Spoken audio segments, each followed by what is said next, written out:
Ngayon guys, mag-coinshot tayo ng tigmamisa.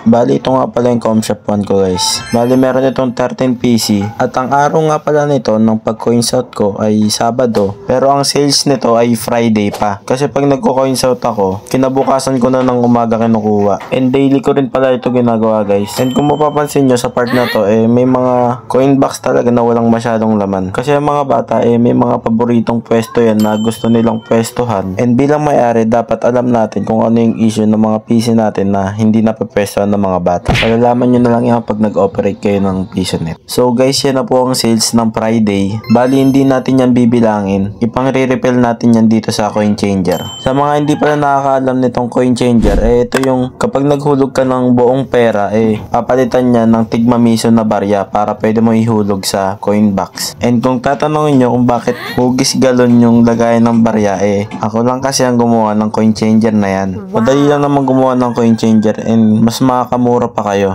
And kung gusto nyo gumawa ko ng tutorial ng coin changer, mag-comment na lang kayo.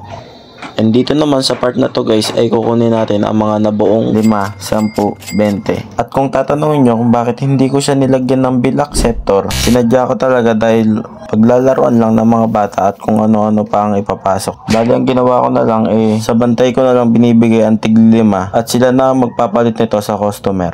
Ngayon, ang gagawin ko naman babaryahan ko itong mga nabuong pera ng tig 5.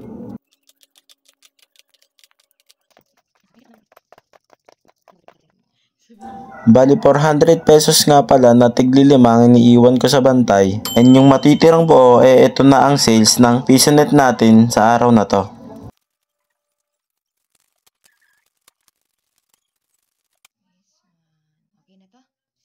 So yun guys, tapos na tayo magbilang. Bali ang total sales na nabilang natin ay 900 pesos. Take note guys, iba-iba ang benta ng PisoNet kada araw. May time na malakas, may time na mahina. Depende na lang sa araw. Kaya kung mahina ang kita mo, huwag kang malulugmok. Imbis hanapin mo yung problema ng Comshop mo kung bakit ito mahina at solusyonan mo ito.